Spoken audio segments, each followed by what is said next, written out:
오늘 하나님 우리에게 주신 말씀은 이사야서 43장 1절에서 7절까지의 말씀입니다. 구약 성경 이사야서 43장 1절에서 7절까지의 말씀입니다. 봉독하겠습니다. 야곱아, 너를 창조하신 여호와께서 지금 말씀하시느니라. 이스라엘아, 너를 지으신 이가 말씀하시느니라. 너는 두려워하지 말라. 내가 너를 구속하였고 내가 너를 지명하여 불렀나니 너는 내 것이라. 내가 물 가운데로 지날 때 내가 너와 함께할 것이라. 강을 건널 때 물이 너를 침몰하지 못할 것이며 내가 불 가운데로 지날 때 타지도 아니할 것이요 불꽃이 너를 사르지도 못하리니 대저 나는 여호와 내 하나님이요 이스라엘의 거룩한 이요 내 구원자임이라. 내가 애굽을 너의 속량물로 구스와 스바를 너를 대신하여 주었노라. 내가 내 눈에 보배롭고 존귀하며 내가 너를 사랑하였은즉 내가 내 대신 사람들을 내어주며 백성들이 내 생명을 대신하리니 두려워하지 말라. 내가 너와 함께하여 내 자손을 동쪽에서부터 오게 하며 서쪽에서부터 너를 모을 것이며 내가 북쪽에게 이르기를 내놓으라. 남쪽에게 이르기를 가두어 주지 말라. 내 아들들을 먼 곳에서 이끌며 내 딸들을 땅끝에서 오게 하며 내 이름으로 불려지는 모든 자 곧 내가 내 영광을 위해 창조한 자를 오게 하라. 그를 내가 지었고 그를 내가 만들었느니라. 아멘. 담임 목사님 나오셔서 보배롭고 존귀한 자라는 제목으로 말씀 전해주시겠습니다. 오늘이 2023년 마지막 날입니다. 그리고 또 주일로는 우리 마지막 주일 예배를 함께 이렇게 하게 됩니다. 우리가 한 해 이제 매일 같은 날 하루하루 이렇게 지나가는 날이지만 이렇게 또 정해진 또 많은 날들이 있죠. 그래서 2023년 마지막을 또 보내는 귀한 시간에 오늘 같이 함께 예배하는데요.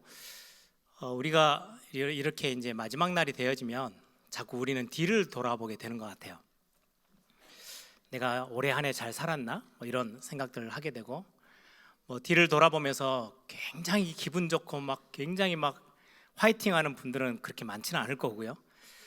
뒤를 돌아보면 내가 연약했던 거, 잘 못했던 거, 부족했던 것들 이런 것들이 더 많이 생각나게 되는 때죠.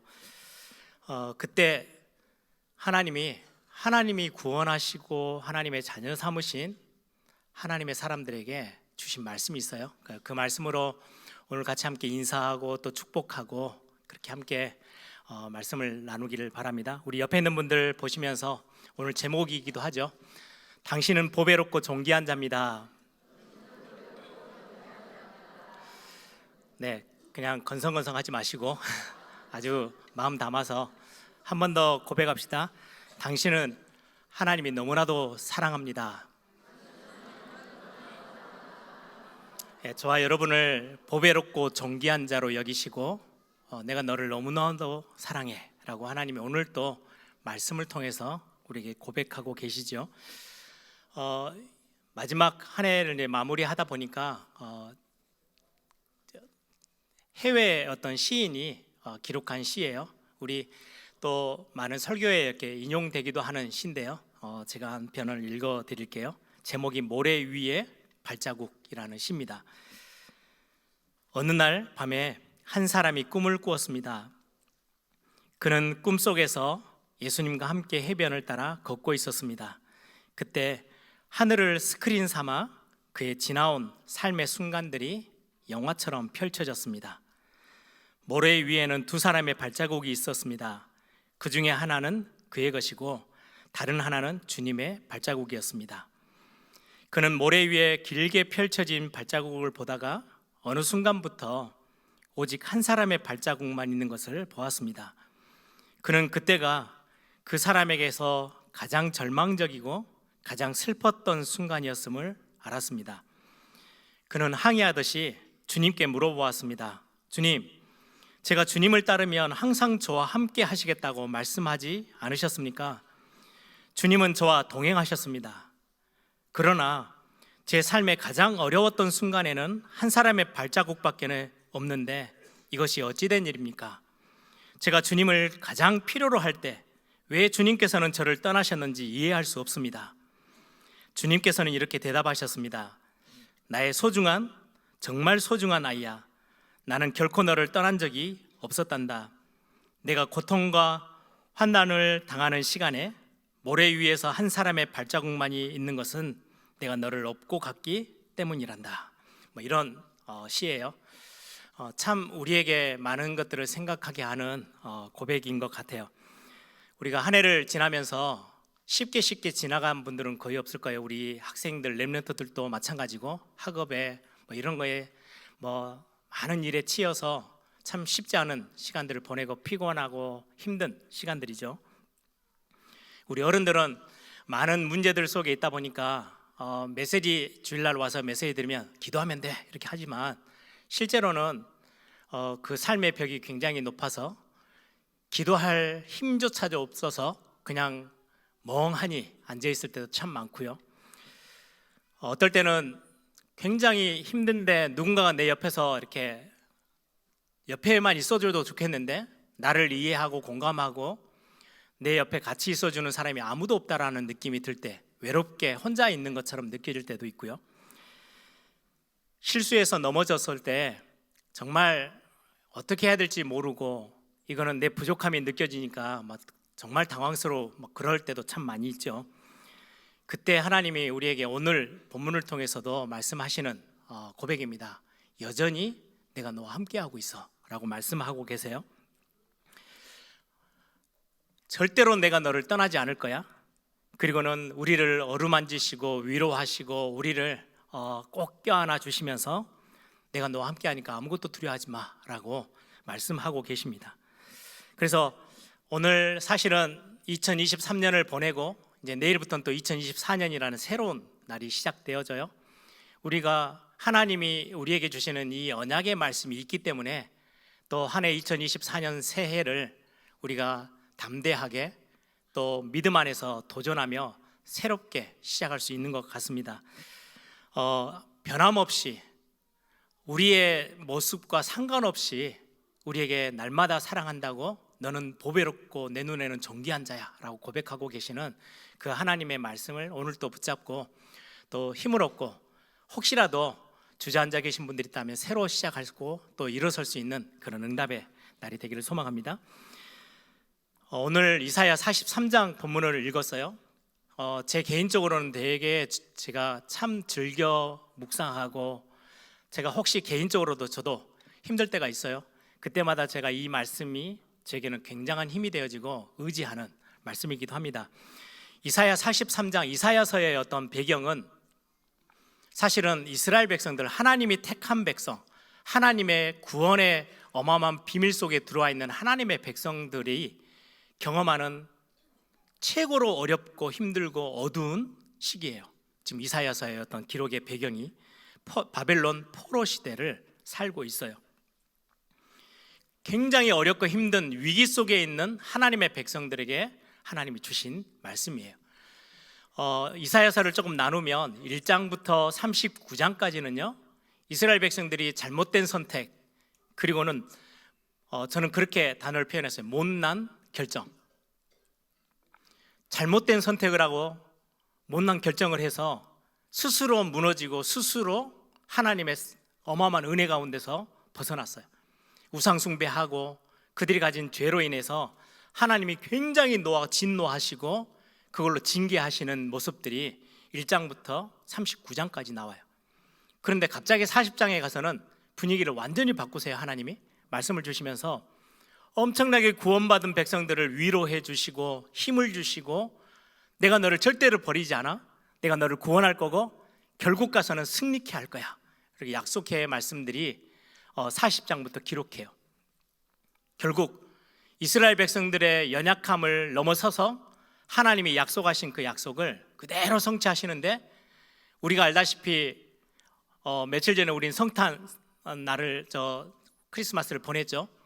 하나님께서 완벽한 위로, 완벽한 승리, 완벽한 구원을 이루시기 위해서 하나님이 약속하신 그 약속을 이루시기 위해서 하나밖에 없는 독생자 아들 예수 그리스도를 이 땅에 보내시고 우리의 모든 죄와 저주, 우리가 받아야 될 진노와 심판을 싹 다 제하시고 우리를 구원해 주셨어요.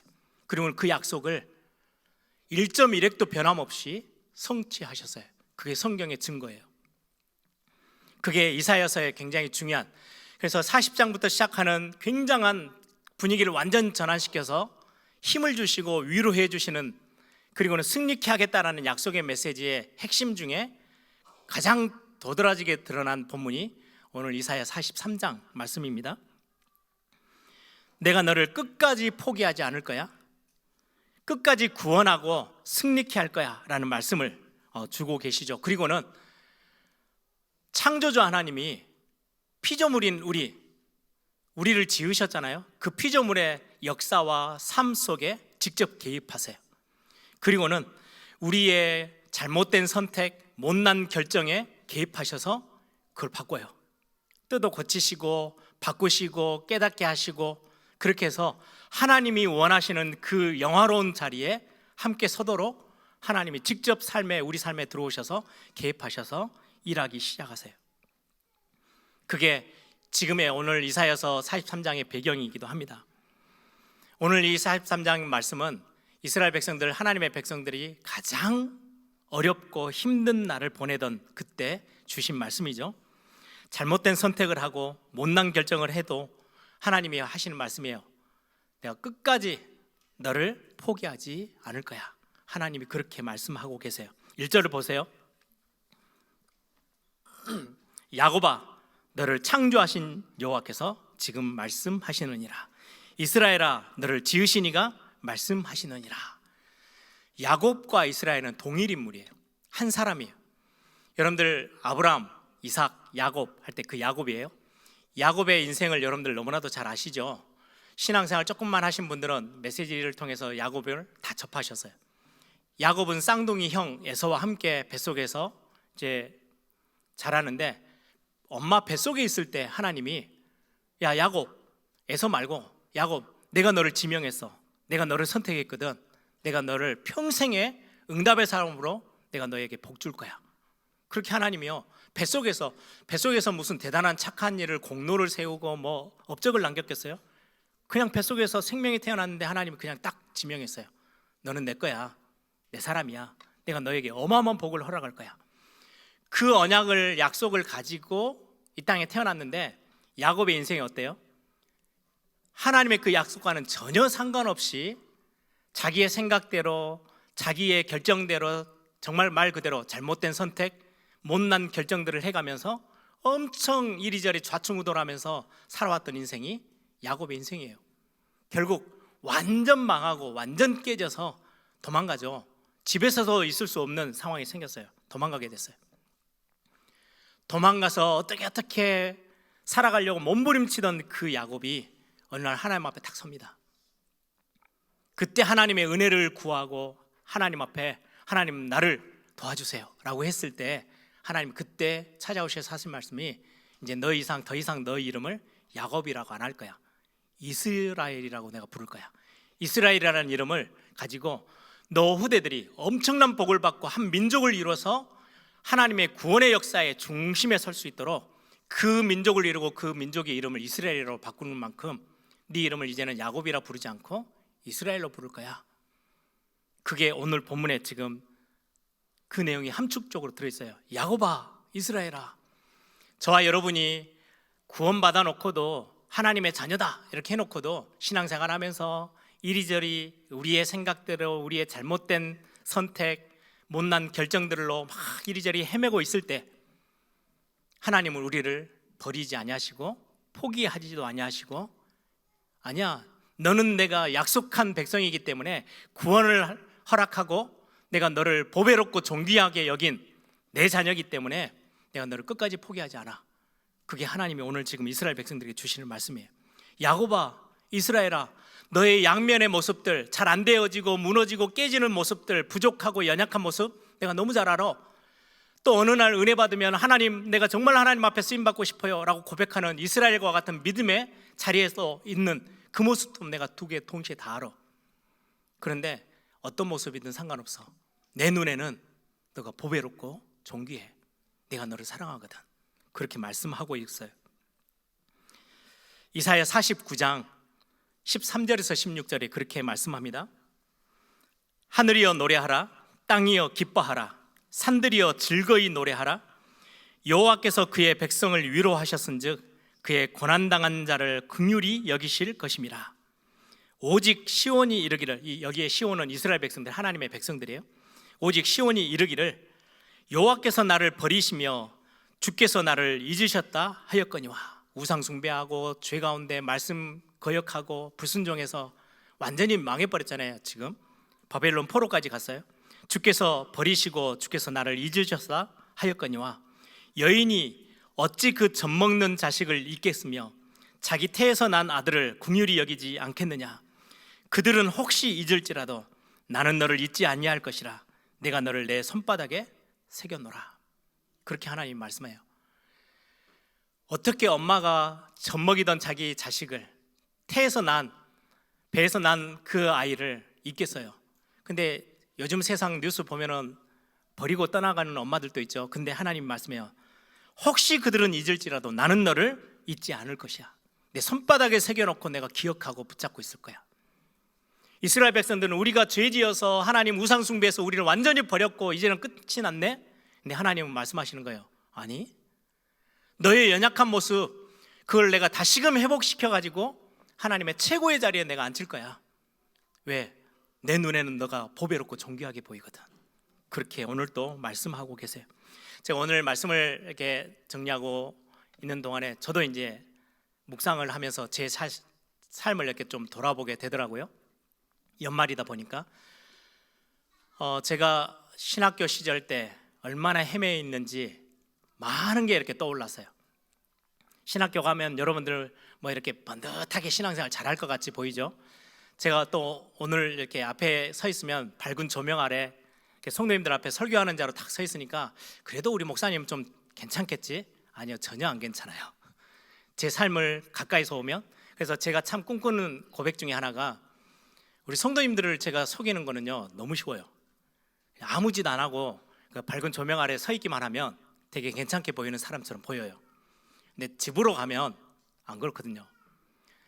저희 아버지한테도 저희가 어렸을 때 많이 했던 이야기들이 있어요. 특히 딸들이 많이 그런 이야기를 했는데, 설교할 때하고 좀 다르네? 뭐 그런 이야기를 많이 하고, 그건 자식들만 알아요. 저도 집에 가면은 애들이 그런 눈으로 아빠는 왜 설교할 때하고 말이 여기하고 저기하고 또 다르지? 왜 삶을 그렇지? 그래서 제가 진짜 꿈꾸는 제 모습의 결론, 제 인생을 다 마무리했을 때, 야, 우리 아빠 참 진짜 목사였네. 이 고백 진짜 듣고 싶은 게 꿈이에요. 지난번에 제가 미국 잠깐 달려왔을 때 저희 형님이 그런 이야기를 하더라고요. 한번 집에 무슨 딸에게 뭐 일이 생겨가지고 자동차 때문에 막 이리저리 복잡하고 뭐 되게 그 애가 막 거의 트라우마가 올 만큼 막 헤매던 그런 상황이었는데, 아빠가 해결할게. 그래가지고는 그걸 해결하러 갔는데 좀 정말 이상한 사람을 만난 거예요. 그래서 돈을 거의 하나도 못 받고 차를 그냥 다시금 다 뺏겼어요. 그런데 이제 돈을 다 현금으로 찾아서 주고, 엄청난 큰 돈이에요. 주고는 그 사람 앉혀놓고 복음을 전했대요. 복음을 전하고 듣든 말든 복음 전하고 했더니, 처음부터 이렇게 대화하고 이메일 주고받을 때 당신이 목사인 줄 알았다. 그러면서도 이상한 짓을 다 한 거예요, 상대편이. 그리고 끝나고 이제 축복기도 해주고 보냈대요. 울면서 딸이 나와가지고 아빠한테 하는 말이에요. 아빠는 나의 진정한 목사야. 그 이야기가 그 형님에게는 너무 행복한 고백이었대요. 사실은 목사들이 제일 꿈꾸는 고백인 것 같아요. 교회 성도님들이 말씀해 주시는 거는 저의 10분의 1도 안 되는 모습만 보고, 그런데 가족들은 많은 부분들을 알거든요. 저도 저의 어떤 인생 속에 부교육자부터 시작해서 지금 이 자리까지 올 때까지 좌충우돌하고 정말 영적으로도 삶에서도 또 저의 많은 모습 속에 사역 속에서도 부족하고 연약했던 게 너무 많아요.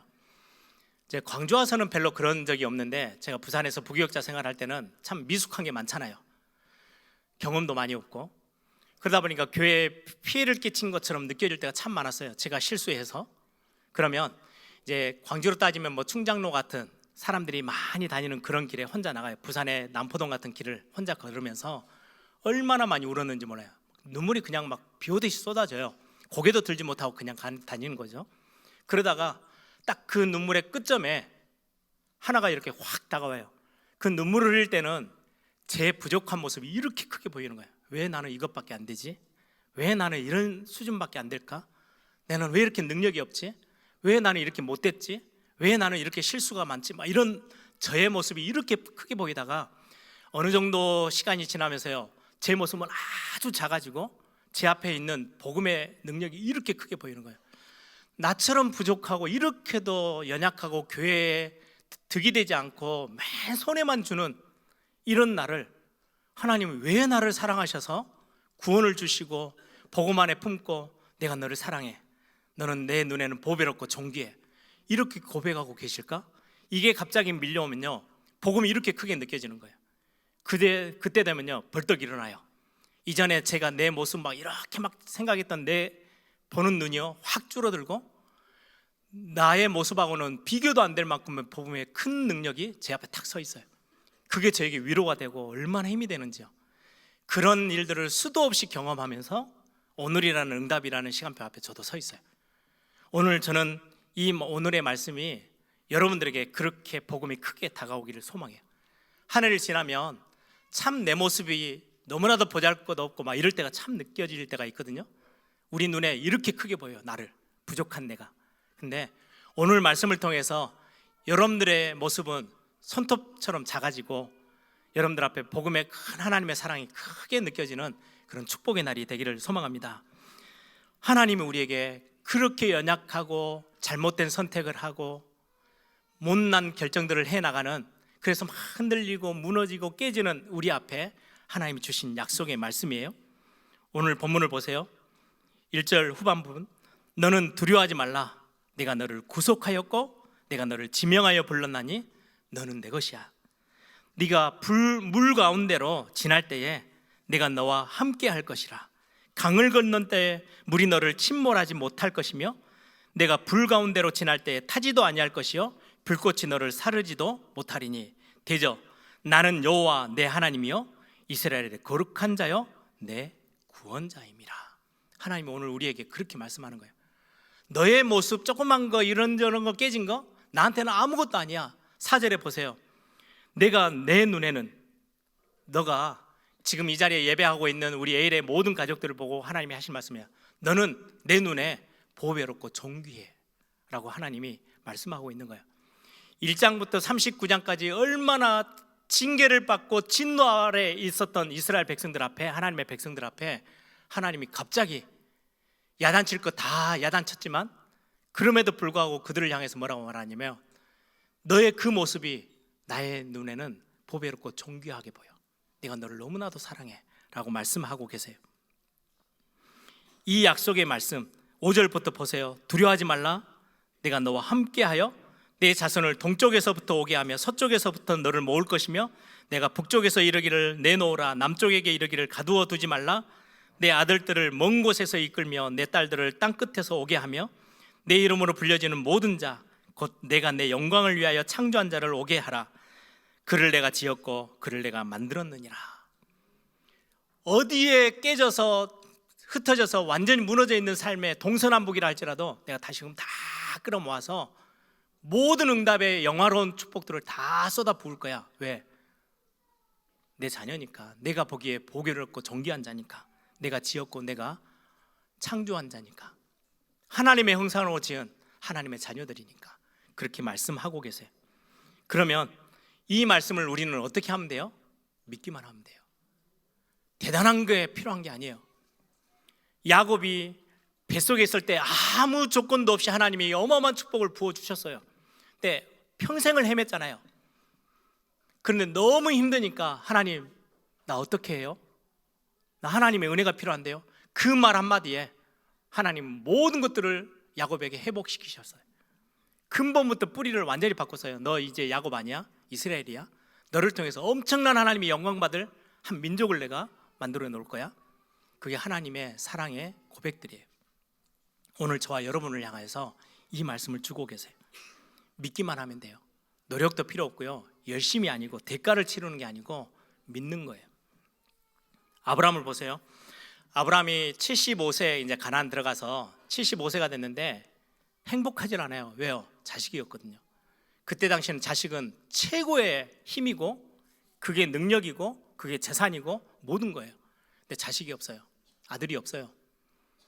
그 75세 된 아브라함을 향해서 하나님이 내가 너에게 아들 줄 거야. 나중에 그 후대와 후대를 통해서 티끌처럼 많게 할 거야. 큰 민족을 이루게 할 거야. 약속을 그때 주셨어요. 그리고는 25년이 지나요. 100세가 됐어요. 100세 때 이삭이 낳잖아요. 태어났어요. 그때 아브라함이 이삭이라고 자기 아들을 이름을 지어요. 이삭의 뜻이 뭔지 아세요? 웃음이라는 거예요. 그러면 평생 적게는 25년 동안 웃을 일이 한 번도 없었다는 거예요. 왜? 자식이 없으니까 아브라함에게. 그런데 아들이 생기니까 너무 이제는 기쁘고 웃을 일이 생기죠. 그래서 이름을 이삭이라고 지었어요. 웃음. 이 아브라함을 보고 성경은 이렇게 말씀해요. 로마서 4장 18절에서 22절에 아브라함이 바랄 수 없는 중에 바라고 믿었으니 이는 내 후손이 이같으리라 하신 말씀대로 많은 민족의 조상이 되게 하려 하심이라. 그가 100세나 되어 자기 몸이 죽은 것 같고, 이제 100세가 됐어요. 나이가 먹었죠. 아들을 낳을 수가 없어요. 사라의 태가, 아내 자기 와이프 사라의 태가 죽은 것 같음을 알고도 믿음이 약해지지 아니하고 믿음이 없어 하나님의 약속을 의심하지 않고 믿음으로 견고하여져서 하나님께 영광을 돌리며 약속하신 그것을 또한 능히 이루실 줄을 확신하였으니 그러므로 그것이 그에게 의로 여겨졌느니라. 여러분, 아브라함이 100세가 됐는데 불가능한 거잖아요. 안 돼요. 자기 아내를 봐도 안 되는 거예요. 그런데도 믿음이 약해지지 않고 의심하지 않고 믿음을 견고하게 세워서 하나님이 하실 거야 라는 그 약속을 붙잡았더니 하나님이 그 믿음을 의로 여기시고 구원하셨대요. 우리 구원을 지금 로마서 4장에서 뭘 설명하려고 하시냐니까요, 아브라함이 참 믿음의 사람이야 이걸 설명하는 건 아니에요. 우리의 모습을 보면 깨어지고 도저히 구원받을 만한 모습이 단 하나도 없어요. 아브라함이 100세가 되고 아내가 태가 다 이제 나이 먹어서 끝이 났어요. 이거는 아들을 생산할 수 있는 아예 모습이 단 하나도 없어요. 그런데 하나님이 아들을 주시겠다는, 생명 주시겠다는 그 약속을 끝까지 붙잡았다는 거잖아요. 우리의 모습을 보면 선한 게 하나도 없어요. 구원받을 만한 모습이 단 한 개도 없어요. 우리의 노력과 선으로 공로로 구원 얻을 만한 아무리 앞뒤를 다 뒤져봐도 없어요. 그런데 그런 우리에게 하나님이 약속했어요. 그리스도를 믿으면 내가 너를 구원할 거야. 아니, 어떻게 내가 구원을 받아요? 예수 그리스도를 너의 구주로 믿으면 구원받는 거야. 그 믿음을, 그래요? 그러면 나는 아무 능력이 없고 도저히 불가능한 내 인생인데 하나님이 약속하신 그 약속 내가 붙잡을게요. 그것을 의로 여기고 여러분들을 구원하신 거예요. 그래서 우리는 다른 아무 의미가 없고요, 그리스도를 믿는 그 믿음이 우리를 구원으로 이끌어요. 지금 그 말씀을 하시는 거예요. 여러분들 오늘 2024년을 두고 오늘 이 말씀 이사야 43장 여러분들이 뭐 하면 되느냐? 그냥 믿으시면 돼요. 하나님이 나에게 야 두려워하지 마, 너는 내 거야, 내가 너를 불 가운데 물 가운데 어디를 가든 내가 너를 지킬 거거든. 그 누구도 혹시 빼앗긴 거 있어? 동서남북으로 악한 자들이 막 다 빼앗아서 다 끌고 갔어요. 다 찾아오게 할 거야. 그러니까 너 아무것도 걱정하지 마. 왜? 내가 너를 엄청 사랑해. 넌 내 자녀야. 보배롭고 존귀한 자야. 내가 너를 포기하거나 버릴 이유가 없어. 절대 그렇게 하지 않을 거야. 지금 오늘 그렇게 약속하고 계시는 거죠. 여러분, 예수님 공생애 때 풍랑 만난 제자들 기억하시죠? 바다에서 잔뼈가 굵은 제자들이에요. 그런데 풍랑이 얼마나 셌는지요. 야, 이제 죽었다. 얼마나 걱정이 막 두려워서 떨고 있던 그 제자들 앞에 예수님 배 밑에서 주무시고 있는 거예요. 예수님, 우리를 좀 살려주세요. 왜 주무시고 계십니까? 그때 일어나서 하는 말이요, 왜 두려워하고 왜 무서워하느냐? 그러면서 바다를 꾸짖어 잠잠케 하세요. 바다도 잠잠케 하시는 그 능력의 주님이 우리와 함께 계시면 아무것도 염려할 이유가 없어요. 그분이 우리와 함께 하시겠다고 약속하고 계셔요. 여러분들이 오늘 그 약속 다 붙잡기를 바랍니다. 제 인생에 가장 어려웠던, 많은 굴곡이 많고 저도 막 흔들릴 때가 참 많았는데 제 인생을 하나님이 가장 큰 축복은요, 그러고 있는 저를 말씀 앞으로 딱 끌고 왔어요. 말씀 앞에 서도록. 말씀을 듣고 힘이 생기고 말씀 때문에 믿음이 자라고 말씀으로 저를 인도해 주신 그 하나님 때문에 하나님께 한 발짝 더 가까이 가고 그게 반복되어지면서 제가 이 자리까지 서게 돼요. 하나님의 은혜 중에 은혜죠. 말씀의 능력이 얼마나 큰지요. 여러분들 오늘 말씀을 딱 붙잡고 진짜 믿음으로, 여러분들 2024년은 다른 걸로 시작하는 게 아니고요, 한번 잘해봐야지 결단하는 게 아니고요, 믿음으로 딱 붙잡는 거예요. 뭘요? 하나님의 약속의 말씀을. 오늘 2절에 보니까 이스라엘 백성들이 광야 생활하던 그 모습에 많이 이렇게 우리가 확인할 수 있어요. 물 가운데로 지나고 강을 건너고 불 가운데로 지나고 이런 많은 어려움과 위험들이 도사리는 곳을 향해서 나갔던 광야 생활. 이스라엘 백성들이 광야 생활 속에 있는데, 광야는 그냥 가나안 땅 갈 때까지 언약의 땅으로 가는 중간 통로로 불과한 게 아니에요. 될 수 있으면 광야를 좀 빨리 지나가야지, 어려우니까. 그렇게 하나님이 주신 것도 아니에요. 우리 하나님의 백성들에게 광야라는 곳은요, 굉장히 중요한 역할을 해요. 광야에서 불기둥과 구름기둥을 경험해요. 광야에서 매일매일 먹을 수 있는 만나와 메추라기를 그때 경험하는 거예요. 광야라는 그곳에서 물이 없어서 곧 죽겠는데요, 반석을 깨셔서 생수를 부어주셨어요. 아말렉이라는 적들이 쳐들어올 때 싸우지 않고 승리할 수 있는 엄청난 응답도 그곳에서, 광야에서 확인케 하셨어요. 어디로 가야 될지 모를 때 말씀의 인도처럼 불기둥, 구름기둥을 보내셔서요, 우리를 정확한 길로 인도하셔요. 그걸 경험하는 자리가 광야라는 곳이에요. 광야는 하나님의 자녀들에게 없어서는 안 되는, 반드시 있어야 될 현장이에요. 거기에서 하나님에 대한 진짜 거를 다 경험하거든요. 사울왕과 다윗왕, 뭔 차이가 있어요? 사울왕은 광야가 없어요. 기름 붓자마자 바로 왕궁에서 살았어요. 다윗은요 10년을 넘게요 광야라는 곳에서 뒹굴었어요. 쫓겨다니고 도망다니고. 근데 그곳에서, 여러분들 시편의 거의 대부분은 다 광야에서 지었거든요. 얼마나 믿음의 고백들을 하게 됐는지요. 그 깊은, 그 넓은 하나님을요, 그 광야에서 다 경험한 거예요. 그리고 나서 왕의 자리에 올라갔을 때는 정말 멋지게 하나님 앞에서 쓰임받는 그런 왕으로 서게 되죠. 모세 역시 왕궁에 있을 때가 아니고요, 40년 광야 생활을 다 끝내고 그 속에서 하나님에 대한 많은 체험들을 가지고 진짜 지도자다운 지도자의 자리에 서게 됐어요. 모세에게 광야가 있었어요. 요셉에게는 광야 같은 노예살이, 감옥살이가요, 요셉의 삶에 탁 뿌리 내려져 있었어요. 그 속에서 하나님이 나와 함께 계시는 거구나, 이걸 체험하고 하나님이 내 삶에 실제로 개입하셔서 정말로 나를 섭리 가운데 인도하시는 거구나, 형들이 나를 버린 게 아니에요, 하나님 나를 이곳으로 여기까지 인도하신 거예요. 이걸 요셉이 고백하게 되죠. 저는 보면서 우리 한국교회뿐만 아니라 전 세계에 코로나 팬데믹이 와서 지나갔는데, 참 하나님이 교회 앞에 광야를 경험하게 하신 이유가 있겠구나. 우리는 빨리 회복해야지가 아니고요, 여기는 어쩔 수 없는 게 아니고 하나님이 허락하실 이유가 있어요. 광야를 경험케 하시는 거예요. 이 속에서 우리는 다시금 예배에 대한 기중성, 말씀을 사모하고 또다시 우리가 같이 함께 모여서 예배하는, 하나님 앞에 영광 돌릴 이런 많은 놓쳤던 것들을 회복할 수 있는 너무나도 좋은 광야 같은 시간표였잖아요. 여러분들의 개인적으로, 가정적으로, 산업 현장에서, 여러분들 일 속에서 광야를 걷는 것처럼 보이지만 그것은 하나님을 체험할 수 있는 가장 멋진 현장이기도 해요.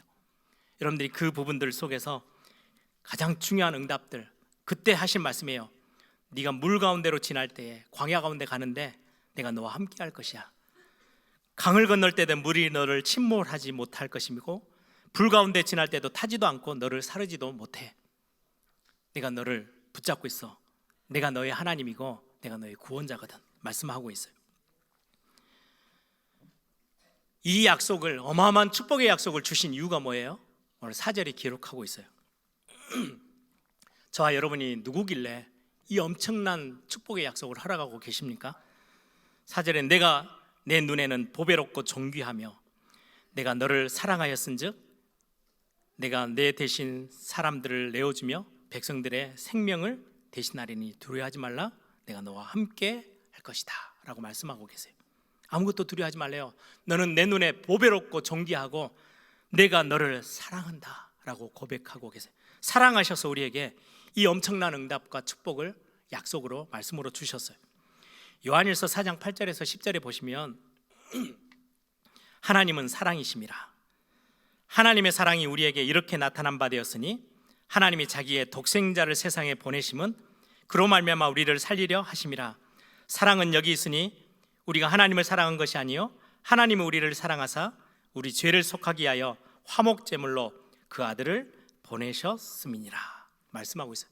하나님의 사랑이신데 그 하나님의 사랑이 우리에게까지 다가온 거예요. 로마서 8장 38절 39절은 이 사랑이 얼마나 진하고 얼마나 강하느냐.